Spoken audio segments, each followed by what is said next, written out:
হে high সবাইকে, welcome to my another mini blog. দীঘার part 2 নিয়ে চলে এলাম। কিন্তু পার্ট 1-এ মোটামুটি সব কিছু দেখিয়েছিলাম ঠিকই, কিন্তু পার্ট 2-তেও তো দেখাতে হবে বলো।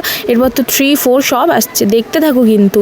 তো আজ আমরা যাব সমুদ্রে, তো সেই ব্লগটাই করেছিলাম। বোনো স্টাইল দেখেছে তো, কেমন স্টাইল মারছে।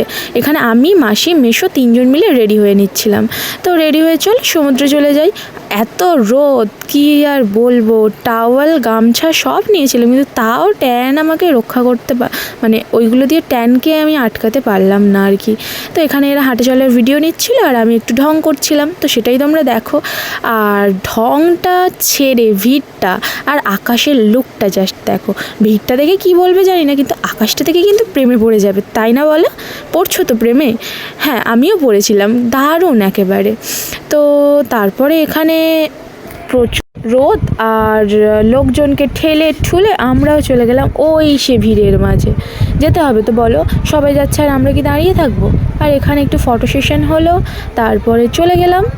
সেই ক্লিপটা আর কে নেবে বলো। তো তারপরে গাবতী ট্যান নিয়ে হোটেলে চলে এসে ভাত, ডাল, তরকারি, আলু ভাজা, স্যালাড, পনির তরকারি আর একটা কিছু একটা ছিল, সেটা খেয়ে নিলাম। Thanks for watching, tata.